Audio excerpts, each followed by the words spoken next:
साल 2027 भारत की राजनीति, सामाजिक संरचना और आर्थिक नीतियों के इतिहास में एक नया अध्याय जोड़ने जा रहा है।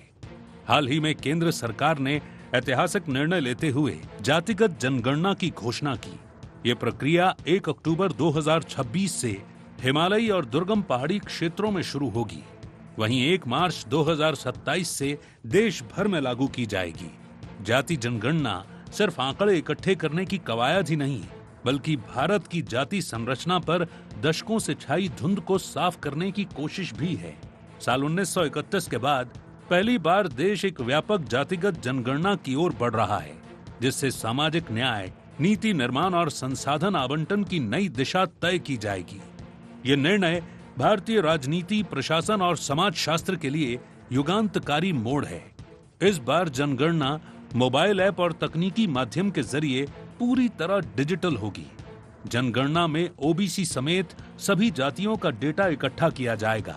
केंद्र सरकार ने 16 जून 2025 को अधिसूचना जारी करने की घोषणा की है, जिसके बाद कर्मचारियों की नियुक्ति, ट्रेनिंग और सेंसस फॉर्मेट की तैयारी की जाएगी। ये प्रक्रिया जनगणना अधिनियम 1948 के तहत औपचारिक रूप से शुरू होगी। जाति जनगणना को लेकर मध्य प्रदेश भाजपा कार्यालय में संगोष्ठी आयोजित की गई, जिसमें पिछड़ा वर्ग मोर्चा के राष्ट्रीय अध्यक्ष के लक्ष्मण, प्रदेश अध्यक्ष वीडी शर्मा और प्रदेश संगठन महामंत्री हितानंद शर्मा मौजूद रहे। जाति जनगणना की तारीखों का ऐलान। 1931 के बाद पहली बार जातिगत जनगणना। 2027 में की जाएगी भारत की 16वीं जनगणना। 1 अक्टूबर 2026 हिमालयी और पहाड़ी क्षेत्र। 1 मार्च 2027 देश भर में लागू की जाएगी। 16 साल बाद होने जा रही जनगणना। जनगणना अधिनियम 1948 के तहत होगी शुरू।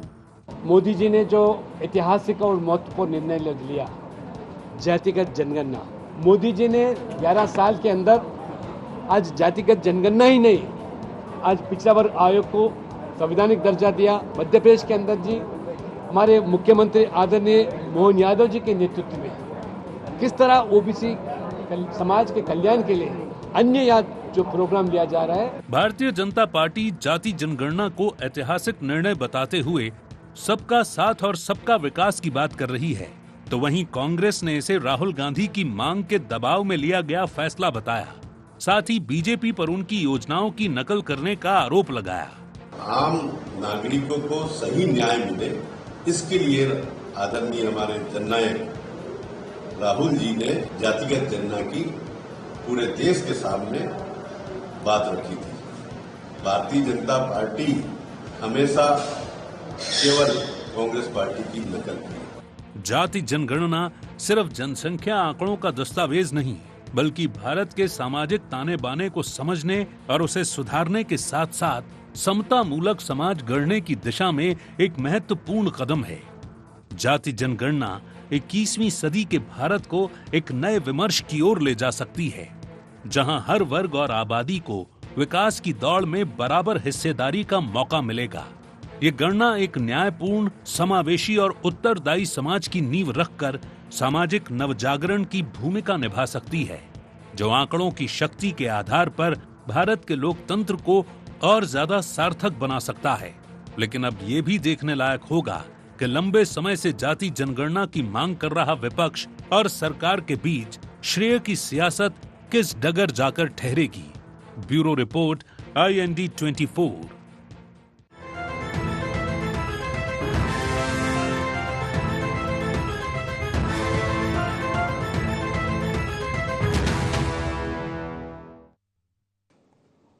नमस्कार, IND एजेंडे में आपका बहुत बहुत स्वागत है। मैं हूं योगी राज योगेश।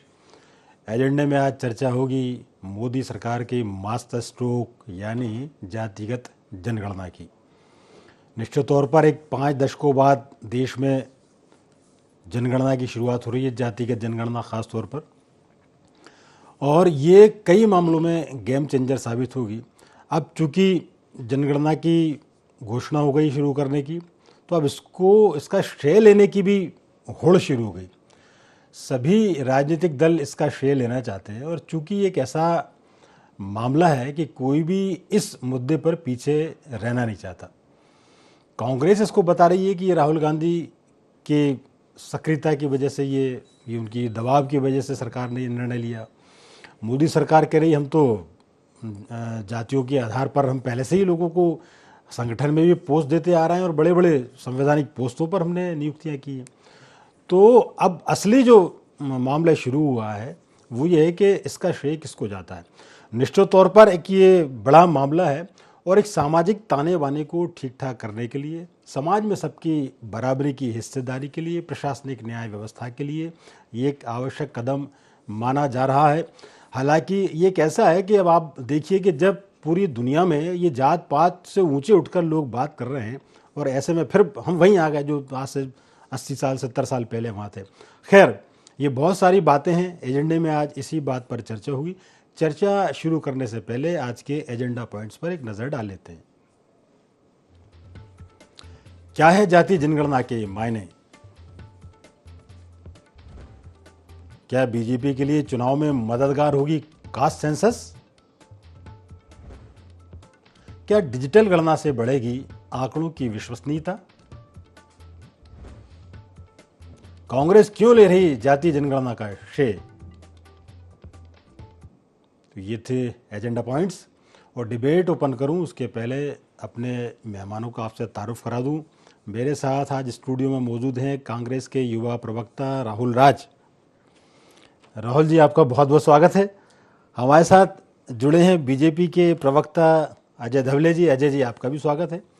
और वरिष्ठ पत्रकार महेश शर्मा जी हमसे कुछ ही देर में जुड़ेंगे। तो आप दोनों का दोबारा से इस्तकबाल करता हूं और शुरुआत में अजय जी आपसे करना चाहता हूं।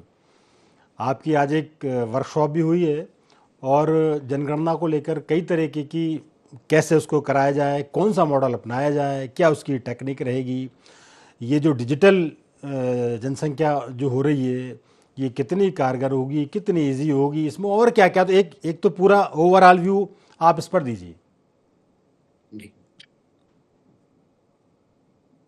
प्रधानमंत्री श्री नरेंद्र मोदी जी की सरकार ने सबका साथ, सबका विकास, सबका विश्वास और सबका प्रयास इस मूल मंत्र के अनुरूप 2014 में सत्ता संभाली थी। उसके अनुरूप आप देखेंगे सरकार की जितनी भी नीतियां बनती थी ये सर्वसमावेशी होती थी। सब समाज के सारे वर्गों को इसमें स्थान मिलता था। नीतियां उसी अनुरूप बनाएगी।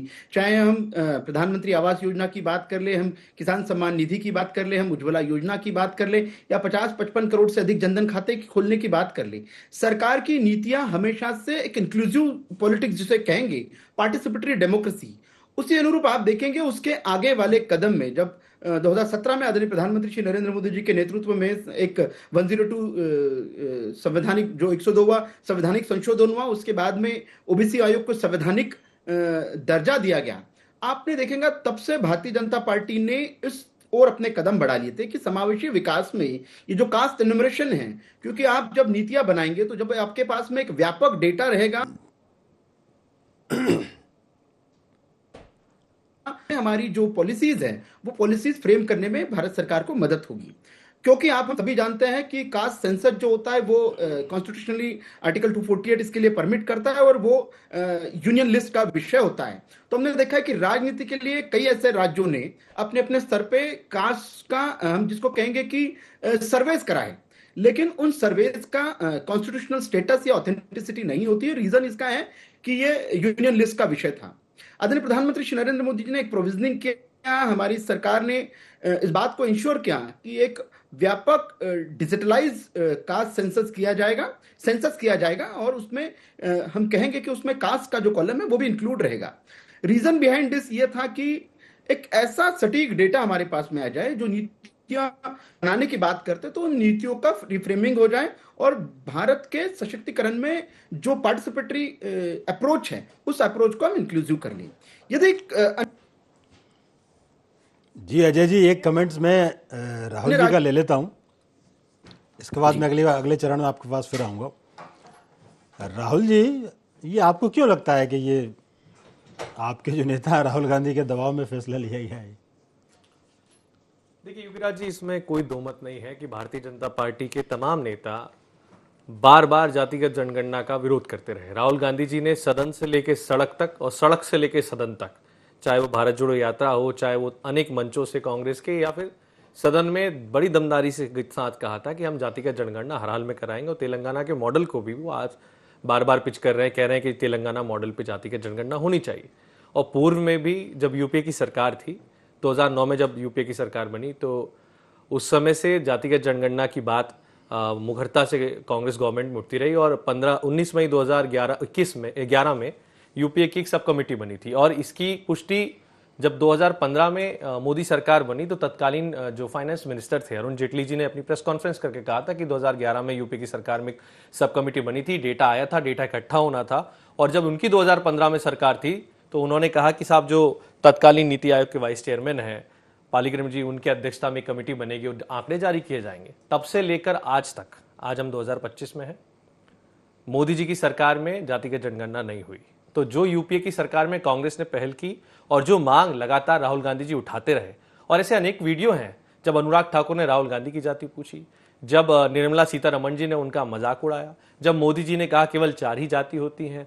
तो इस प्रकार से जब पूरी भारतीय जनता पार्टी मुखरता से उस बात का विरोध करती रही और उसके नुकसान गिनाते रहे, शिवराज सिंह जी जैसे नेता, अब वो सारे मिलकर उसके फायदे गिना रहे हैं। तो ये बात शेख की नहीं बात यह है कि जब मुखरता से हमारे नेता ने जातिगत जनगणना की बात हर मंच से कही और उस बात को आज सरकार ने माना है, तो ये बात तो कही जाएगी कि राहुल जी की पहल पे जातिगत जनगणना हो रही है। ठीक है राहुल जी, मैं एक कमेंट ले लेता हूँ अजय जी का। अजय जी, एक तो ये बात ये कर रहे हैं कि तेलंगाना का जो मॉडल है बड़ा चर्चित मॉडल ये बताते हैं। अब ये मॉडल क्या है इसके बारे में राहुल जी से भी पूछूंगा, लेकिन आप ये बताइए कि ये क्या है तेलंगाना का मॉडल और आपका मॉडल क्या है? जी जी युगराज जी, मैंने अपने ओपनिंग स्टेटमेंट में कहा कि आर्टिकल 246 ये सिर्फ यूनियन गवर्नमेंट को परमिट करता है कंसेंसस करने के लिए। जो तेलंगाना मॉडल की बात कर रहे हैं वो एक सर्वे है, तो सर्वे को आप पैन इंडिया अप्लीकेबिलिटी भी उसकी नहीं कर सकते। दूसरा जो इन्होंने कहा कि राहुल गांधी जी जब से देश की राजनीति के एक धुरा बन गए तब से उन्होंने ये विषय उठाया।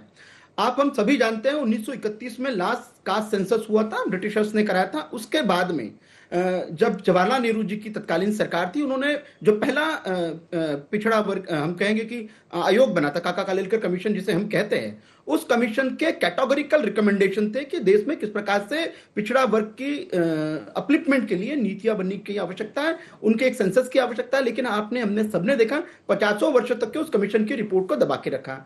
मंडल आयोग आता, दूसरा आयोग था पिछड़ा वर्ग के अपलिफ्टमेंट की जानकारी इकट्ठा दबा के रखा। उसके बाद हम सभी जानते हैं पार्लियामेंट्री कमिटीज ने an number of time debate की इस विषय को लेके कि कास्ट सेंसस में कास्ट एनुमरेशन की आवश्यकता है। रीजन बिहाइंड 2011 में जब यूपीए 2 की सरकार थी, यूपीए 2 की सरकार ने सोशियो इकोनॉमिक कास्ट सेंसस किया था। सोशियो इकोनॉमिक कास्ट सेंसस का डेटा जो 2013 तक के इनके पास इकट्ठा हो गया था, लेकिन 13 में हम आप सभी जानते हैं कि एंटनी जी को ये जैसे कि इन्होंने अरुण जेटली जी की प्रेस कॉन्फ्रेंस की, उस अरुण जेटली जी के प्रेस कॉन्फ्रेंस में अरुण जेटली जी कैटेगोरिकली और सब्सटेंशियली ये कह चुके हैं कि वो डेटा ऑथेंटिकेट नहीं है। अजय जी, मतलब ये कि लोग कर रहे हैं, कुछ ना कुछ तो सारे लोग कर ही रहते हैं। इस बीच वरिष्ठ पत्रकार महेंद्र शर्मा जी हमारे साथ जुड़ गए हैं।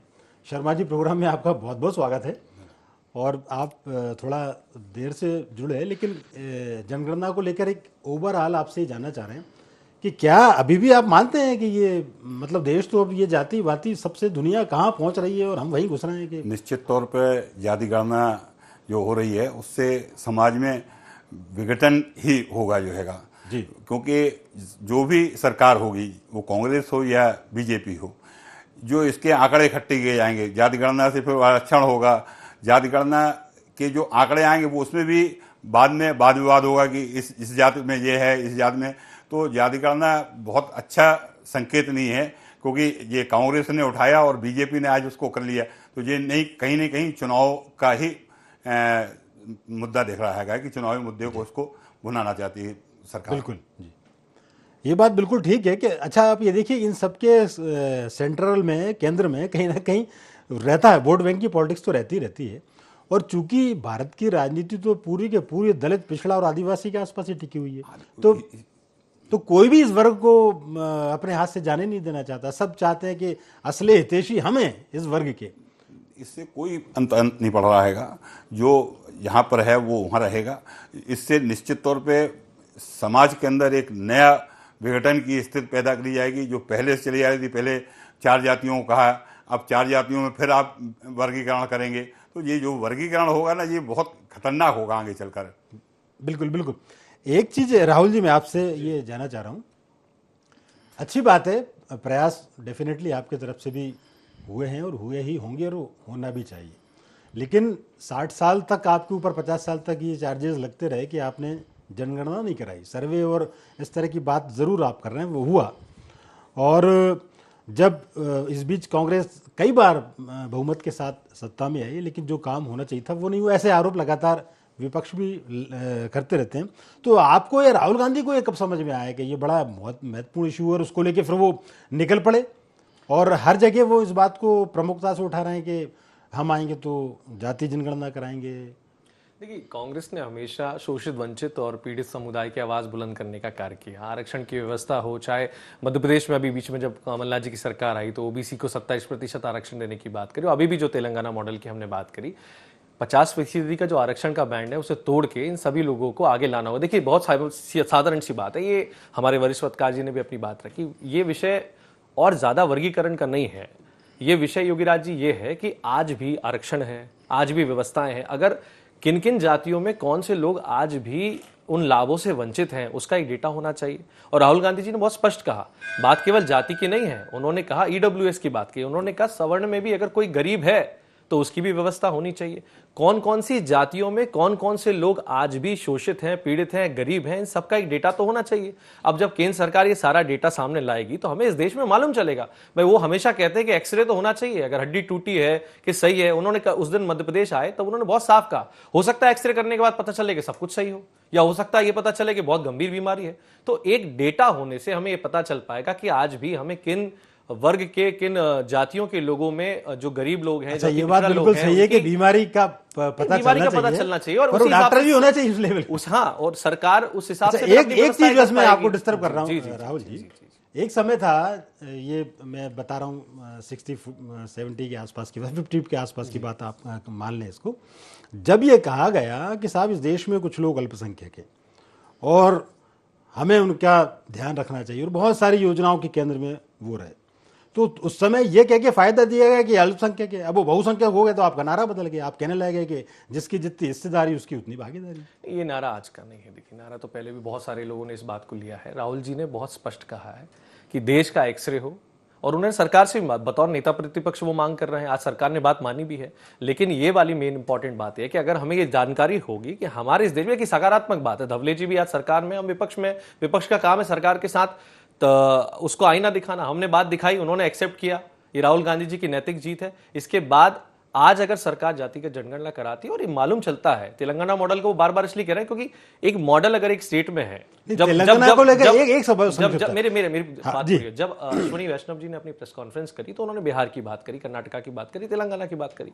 अगर कांग्रेस पार्टी बतौर नेता प्रतिपक्ष राहुल गांधी जी ये कह रहे हैं कि भाई तेलंगाना मॉडल को एम्प्लॉय करना चाहिए, तो जो भी इनकी कमेटी बने उसको भी कंसिडरेशन में देखे, उसके जो प्लस पॉइंट्स हैं उनको अगर हम लेके देश में एक अच्छी जातिगत जनगणना कर सकते हैं तो मुझे नहीं लगता धवले जी को कोई आपत्ति होनी चाहिए। सकारात्मकता से अगर हम इस देश में सभी के विकास के लिए वर्गीकरण के आधार पर सबको जो जिस चीज का हकदार है उसको हम वो चीज दे पाए, तो मुझे नहीं लगता कि इस देश में किसी को भी इस बात से आपत्ति होनी चाहिए कि एक शोषित, पीड़ित और वंचित व्यक्ति के खुशहाली के लिए, उसकी बदहाली से खुशहाली तक लाने के लिए सरकार कुछ करे, तो ना इस पर विपक्ष को आपत्ति होगी, नहीं, इस पर पार्टियों को कोई आपत्ति नहीं है, आपत्ति लोगों को है। लोग चाहते हैं, सुप्रीम कोर्ट ने कहा 50% ज्यादा आरक्षण ही होना चाहिए, क्यों आप राजनीति के चक्कर में 50% की सीमा आप तोड़ रहे हैं? तो ये मैं चार्जेस आप पे नहीं लगा रहा, ये सारे राजनीतिक दलों पर है कि आप उस आम वर्ग की भावना की भी कद्र आप कीजिए, यही नहीं कि हमेशा आप वोट देखें। अजय जी, मैं आपके पास आ रहा हूं। एक तो क्या है कि बहुत दिनों से तो आप कह रहे थे कि हमारे तो 4 ही जातियां हैं, और 4 जातियां आपको पता है कौन कौन सी, आप तो ये मना ही कर रहे थे, तो आपको नहीं लगता कि बहुत देर कर दी हुजूर आते आते? जी योगराज जी, आज भी हम कहते हैं कि देश में यदि आपका पॉलिसी फ्रेमिंग हो रहा है तो निश्चित रूप से ये 4 जातियां ये इसलिए है कि देखिए, सब क्लासिफिकेशन की बात करते हैं, कास्ट एन्यूमरेशन की बात करते हैं, वो नीतियां फ्रेमिंग के लिए है। आपने बहुत अच्छा प्रश्न उठाया कि कांग्रेस का विचार कब से रहा जातिगत जनगणना। तो सदन के पटल पे तत्कालीन देश के प्रधानमंत्री राजीव गांधी जी के आप पार्लियामेंट के भाषण उठा लीजिए, पार्लियामेंट के भाषण में वो कैटेगोरिकली डिनाई कर रहे हैं कि हम सेंसस या जातिगत जनगणना के, कास्ट सेंसस के विरोध में हैं। लेकिन हम उस डिबेट में ना पड़ते हुए आज देखेंगे कि सरकार ने ये यदि एक ऐसा निर्णय लिया है और जिसके सरकार का उद्देश्य बड़ा स्पष्ट है, इससे जो सामाजिक न्याय का सिद्धांत है, समावेशी विकास है, ये दो जो ऑब्जेक्टिव है इनको अचीव करना है, तो मुझे लगता है पॉलिटिक्स अपार्ट, कांग्रेस यदि उसको ऐसा एक टूल पूछ के और हम बताएंगे कि देखिए सरकार की जब आपको लाभ देती है तो आपको पर्टिकुलरली नहीं दिया गया, तो मैंने अजय जी इस समय अजय जी एक सवाल छोटा सा, इस समय दो मॉडल चल रहे हैं पूरे देश में, एक तेलंगाना का मॉडल और एक बिहार का मॉडल। अब आपका कौन सा मॉडल है और इन दोनों मॉडल से आप कितना इत्तेफाक रखते हैं? देखिए योगीराज जी, भारत सरकार का अपना एक फॉर्मेट होता है कास्ट सेंसस को कंडक्ट करने का या सेंसस को कंडक्ट करने का। तो मुझे लगता है आर्टिकल 246 ने जो पैरामीटर्स बनाए उन पैरामीटर्स में ही सेंसस होता है, उसके बियॉन्ड जाके भारत सरकार सेंसस नहीं करती, क्योंकि ये कंप्लीटली यूनियन का डोमेन है। जो राज्यों ने किया है वो अपने अपने उस तरह से उसको हम कहेंगे कि संवैधानिक ढांचे में नहीं था। अभी जो होगा वो कास्ट सेंसस है, कास्ट एनुमरेशन है, वो संवैधानिक ढांचे में होगा और संवैधानिक उसकी मान्यता रहेगी। तो जो राज्यों के मॉडल की बात हो रही कि इसको अपनाया जाना चाहिए या इसको नहीं अपनाया जाना चाहिए, ये मुझे लगता है ये डिबेट अपार्ट है, ये बेमानी हम उन विषयों पे चर्चा करें। चर्चा ये होगी कि भारत सरकार का जो संवैधानिक एक कास्ट जो सेंसस का फॉर्मेट। अच्छा अजय जी, इसमें डिजिटल क्या होगा, मतलब डिजिटल से क्या मतलब है आपका, कैसे आप? ये पूरा का पूरा सेंसस जो रहेगा इस बार का वो डिजिटलाइज होने वाला है। इसके पहले भी 2011 में भी ये प्रोसेस जब किया गया तो सेमी डिजिटलाइज था, लेकिन अब 2025 में खड़े 26-27 में जब का सेंसस होगा तो कंप्लीटली डिजिटलाइज होगा, आधार ऑथेंटिकेशन होगा। तो जो एक हमारा समग्र जिसको हम कहेंगे कॉम्प्रिहेंसिव डेटा मिलेगा, वो डेटा बहुत सारी जो बेनिफिशियरी स्कीम्स है जहां डुप्लीकेशन होता है या मल्टीप्लीकेशन ऑफ बेनिफिशियरी स्कीम्स हो जाता है, उन सारी चीजों के लिए भी ये डेटा बहुत सरकार के लिए उपयोगी रहने वाला है। और निश्चित रूप से जो सामाजिक न्याय का हम परिपालन करने की बात कर रहे हैं, सामाजिक न्याय को स्थापित करने की बात कर रहे हैं, समावेशी विकास की बात कर रही है, ये उन सभी चीजों के लिए लाभकारी होगा। अच्छा जी, महेश शर्मा जी भी चूंकि हैं, एक सवाल एक उनसे उनका व्यू ले लेता हूं और समय बचा तो फिर एक बार आपके पास और आऊँगा। शर्मा जी, ये जो बाजार में तरह तरह की जो बातें होती हैं, कई लोगों को लगता है कि अब फिर वो ये सारी चीज़ें आएंगी, कई लोग अपनी जाति बताना नहीं चाहते, कई लोग कई चीज़ वो रखना चाहते हैं, गोपनीय रखना चाहते हैं, तो इन सब चीज़ों और बहुत सारा एक इसमें वो लगता है पावर लगता है कर्मचारियों का, ये सब बड़ा एक कठिन और ऐसा मानसिक रूप से तनाव वाला एक काम होता है। निश्चित तौर पे मैंने आपसे पहले ही इस चीज़ को कहा कि जो आंकड़े इकट्ठे किए जाएंगे ये आंकड़े ही सही नहीं आएंगे जो हैगा, और सरकार अगर कर रही और ये आरक्षण के लिए और सब चीज़ के लिए करे तो सबसे पहले तो काम ये करेगी जितने आरक्षण वो बोले बंद कर दे जो है, फिर जाति गणना कराए और फिर उसके हिसाब से नए समीकरण पैदा करे किसको आरक्षण देना किसको आरक्षण नहीं देना हैगा। मेरी जो लोगों से बात हो रही है, निश्चित तौर पे जाति गणना के फेवर में बहुत लोग नहीं हैंगे, जो सामाजिक लोग ढांचा है लोगों से मेरी जो बात हो रही है, निश्चित तौर पे ये आंकड़े बहुत अच्छे नहीं आएंगे कि आप चाहें कि पूरे आंकड़े आपको एकदम परफेक्ट मिल जाए, तो ये आंकड़े पूरे परफेक्ट नहीं मिल पाएंगे जो है जी। अब ये तो आंकड़े उनके हिसाब से फिट बैठ कर बढ़िया है और क्या। एक सवाल मेरा दोनों से, राहुल आपसे और अजय जी आपसे, देश में किस राजनीतिक दल को नहीं पता कि किस जाति के कितने वोट हैं, और उसी आधार पर आप टिकट देते हो लोगों को? एक एक लाइन में अपनी प्रतिक्रिया दोनों दे दें। पहले आप राहुल। देखिए, ये जो आप कह रहे हो कि किस राजनीतिक दल को नहीं पता है, वो एक अलग विषय है। आज जिस कास्ट सेंसस की बात हो रही है वो सरकार के उस डेटा की बात हो रही है जो महीन तरीके से होता है, इतना बड़ा तंत्र लगता है, और उसमें जो डेटा निकल के आता है और जो पॉलिटिकल डेटा आता है उसमें बहुत बड़ा डिफरेंस होता है। एक लाइन में इनसे भी जाओ अजय जी, एक लाइन में आप भी। देखिए, ऑथेंटिकेट डेटा होना और एक असेसमेंट होना, ये बहुत अपने आप में दोनों चीजों का, दोनों डेटा का अपना अपना एक औचित्य है। जो पॉलिटिकल पार्टीज के पास में डेटा होता है, पॉलिटिकल पार्टीज का आप देखेंगे कि वो राजनीति का एक उनके लिए बेनिफिशियल है, लेकिन सरकार जब समग्र रूप से डेटा रखती है तो वो पक्ष विपक्ष की बात नहीं करती, वो नीतियों की बात करती है, नीतियों निर्धारण की बात करती है। तो निश्चित रूप से इस प्रकार का कास्ट एन्यूमरेशन जी, अजय जी, विकास सुनिश्चित करना है। बिल्कुल बिल्कुल, चूंकि वक्त की बंदिश है, समय इतना ही था और मुझे इस वार्ता को ये विराम देना पड़ेगा, लेकिन आप तीनों का इसलिए धन्यवाद कि आपने तीनों ने बड़ी शालीनता के साथ अपनी बात रखी दोबारा से आपका बहुत बहुत धन्यवाद। तो IND एजेंडा में फिलहाल इतना ही, और हम ये देखा कि जनगणना का एक बार फिर से शुरू हो गया है पूरा के पूरा मसला। अब ये किसको उसका श्रेय मिलेगा, ये कैसे पूरी होगी, ये देखने वाली बात होगी। लेकिन आप हमारे साथ बने रहिए, जुड़े रहिए, देखते रहिए IND 24। नमस्कार।